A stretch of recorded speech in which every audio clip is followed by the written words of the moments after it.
You want to grow your podcast audience, but you don't want to grow just any podcast audience. You want podcast listeners who actually become clients. You know the ones, the podcast listeners who hear an episode of yours and think, oh my gosh, this is my person, this is my show.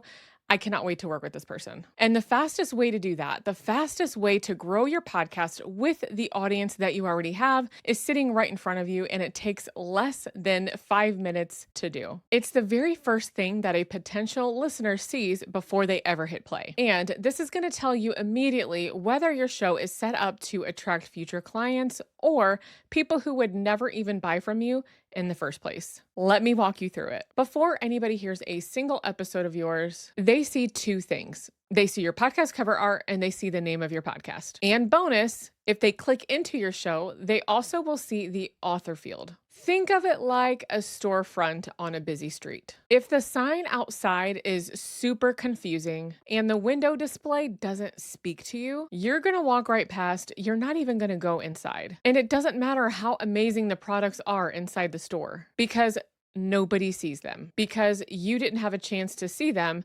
because you decided to pass the store by. Your podcast works the exact same way. Someone is scrolling through Apple or Spotify or whatever podcast player that they fancy, and they're immediately met with hundreds of different shows, so many different options to choose from. And if your podcast doesn't stop them immediately in their tracks, just by your cover art and your name alone, they're literally going to scroll right past and they're never going to hear a word that you have to say. And that's super sad. So let's start with your cover art because I feel like this is the biggest one. Your cover art is the image that shows up everywhere, right? On Apple, on Spotify, on all the different directories. And here's the thing that people forget. It shows up at thumbnail size, like super duper tiny. So on somebody's phone while they're scrolling, it needs to be really clear, it needs to be readable, and it needs to immediately communicate who the show is for. And so what I normally see when I audit podcast is too many words crammed on there, fonts that are just absolutely impossible to read, script fonts that are just super tiny or just way too big, colors that try to blend into the background and they don't stand out, images or graphics that don't connect to the topic at all. And your cover art should make your ideal podcast listener look at it and immediately think, oh, this show is for me. If they can't tell what your show is about in a quick glance, they are gone. But the thing is this doesn't have to be complicated. You need to keep it clean, simple, readable at a small size, and the podcast cover art as a whole should be super clear on who it's for. Next up is the name of your podcast. So this shows up right alongside your cover art, and this should make your ideal listener immediately understand what they're going to get from your show. And so if it's vague or too clever or too cute, the right person doesn't know that it's for them. I see this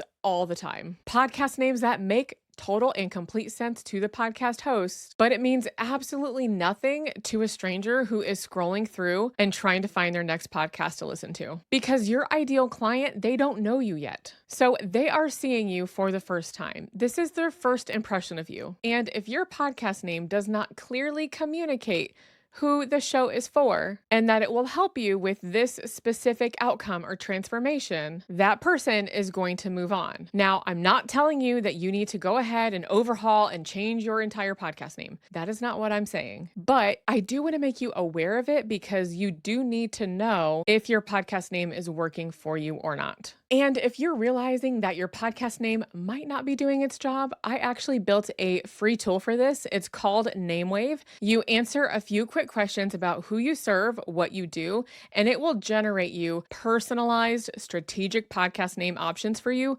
right away. You can go to namewave.co to use it, but I'm going to link it in the description below. And then I couldn't talk about your podcast cover art and your podcast name without talking about the author field too. I feel like this is one of the most underrated things that most people can fix literally right now. I just feel like this is something that a lot of people just miss. The author field. This is the little line of text that shows up right underneath your podcast artwork, right alongside your podcast name in Apple and Spotify and all the other directories. Most people just put their first name and last name and move on. Some people treat it like an Instagram handle. Some people literally put the same thing as what their podcast is called. And I actually don't recommend that you do any of that. But this little tiny text of field is actually prime visibility space that most people waste. So instead of just using your name, you could put something like Vanessa Smith and then the little pipe symbol, newborn coach for new exhausted moms, right? Now, when somebody is browsing or searching, they're going to immediately see who you are and what you do and who you help. It literally takes like 20 seconds to go and update this, and it is probably single-handedly the best thing that you can do for your podcast right this second if you haven't already done this yet. So it is my goal on this YouTube channel to give you actionable steps that you can actually use and take away with you right now. And so what I would love for you to do is to look at your podcast cover art on your phone, just like everybody else is going to see it. And I want you to check and see, is it readable? Is it clear who your show is for? Would your ideal client see this and stop scrolling? Now I want you to look at your podcast name. Would a stranger who's never heard of you see your podcast title and immediately know that your show is for them? And then I want you to check out your author field. Is it just your name? Is it your business name? Is it something else that's there? I want you to be honest with yourself. And if any of these areas are not speaking to the right person, you know exactly what you need to do next. I want you to comment below and tell me what you found. I read every single comment and I genuinely want to know where you are with your podcast journey, and I want to know if this was helpful for you. All right, so now I'm going to tie it all together for you in a nice, pretty bow. When you start fixing the external things, and yes, I said start because that is not the only external things that you need to worry about, but when you start fixing the external things, it's not just about attracting brand new listeners. The people who already follow you and subscribe to your show, the ones who are your loyal listeners, they're going to notice a change. Now, depending on how drastic of a change that you made, some listeners will fall off and stop listening, and that's normal. And trust me, that's what you want.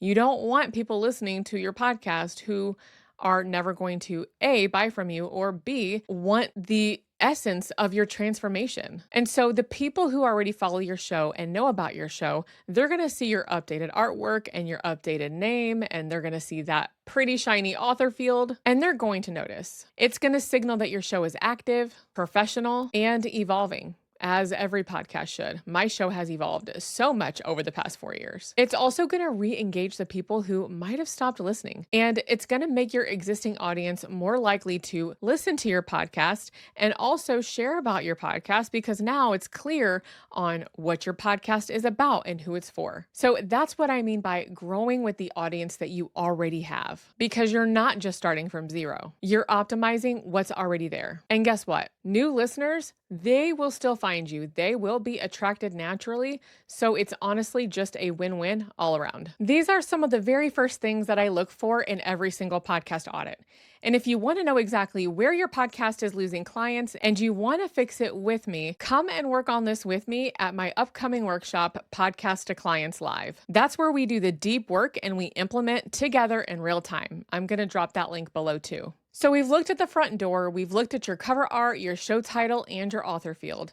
And they're finally speaking to the right person. And you finally know that they need to speak to the right person. But here's what I need you to know. Even with the perfect packaging, there are 3 mistakes that I see in almost every single podcast audit that is going to keep your listeners from ever becoming clients. And I don't want that to be you, my friend. Most podcasters have absolutely no idea that they're making these mistakes. And in the next video, I'm actually breaking down why having more podcast listeners will not get you more clients and the 3 things that you need to stop doing right now. And I'm breaking all of it down in my next video that you can watch by clicking on the video that's on your screen right now.